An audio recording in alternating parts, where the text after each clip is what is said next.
Roland here with an update on what's happening at Cult Games. It's been 3 months now since Nintendo decided to rug pull us by taking the Switch port of our cyberpunk roguelike, The Great Rebellion, off the eShop one day before launch, presumably because the game's original PC version made fun of wokeness. After going through their very involved review process with Nintendo knowing everything about the game we were making, they only kicked us extremely close to the planned launch date, maximizing the amount of work we did for nothing and the damage this caused to us. Resources wasted that could have gone to other projects.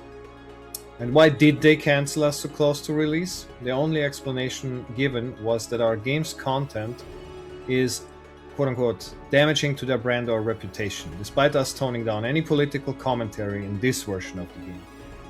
We've been now asked multiple times what content exactly they have a problem with and what we could do to adapt the game to their guidelines, but to this day, there is nothing but radio silence from Nintendo.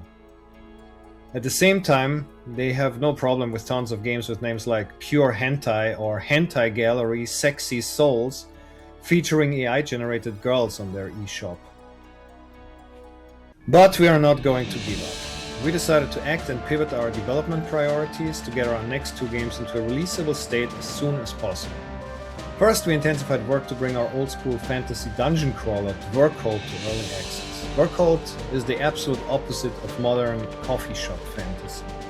Turn-based tactical combat where positioning and planning matter in a combat as puzzle-style gameplay mixed with some light base building.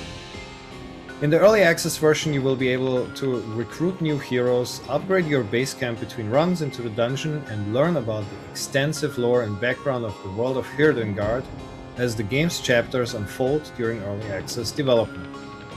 This game is going to be old school. No hand-holding, no yellow paint. A throwback to the days of D&D Goldbox games. And something I'm particularly proud of as a Dungeon Synth fan, Vercult features an exclusive soundtrack by renowned Dungeon Synth artists Splendorius and Kural Galain. A free demo is available right now for Steam NextFest. Playing it and wishlisting the game is the best way you can help us after the tough situation Nintendo has put us in. The early access version will release in spring 2026. The second title we are working intensely on is Serene Estates Last Guy, our Frutiger Aero action adventure inspired by classics such as System Shock 2, Jak and Daxter, Halo, and Oddworld. This intensely atmospheric game is as mysterious as it is unforgiving. You wake up in a massive underground facility, the Serene Estates, and the AI running it, called Serena, wants you dead. You're small, you're fragile, you have no idea what happened here, and you need to get out. You can not only run, but also hack into terminals, take control of Serena's own drones. Use them to fight back, scout ahead, and clear a path through areas you would not survive on foot, with your ultimate goal being to uncover the mystery of what exactly happened to the outside world in the meantime. Lovingly handcrafted, this game showcases our passion for Y2K aesthetics, liminal environments, and the unforgettable adventures of the PS2 era. Serena Estates is very close to completion and will be released still in Q1 of 2026. You can also play the game's demo right now and, of course, please wishlist.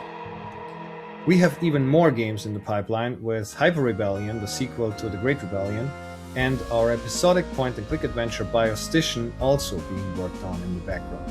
Stay tuned for more on those games later this year. Things certainly aren't easy for indie devs in general, and ones that decide to go against the grain like we did in particular, but as always, with your help, we will prevail. Every wishlist helps prove that there is an audience for uncompromising indie games. Thank you for standing with us.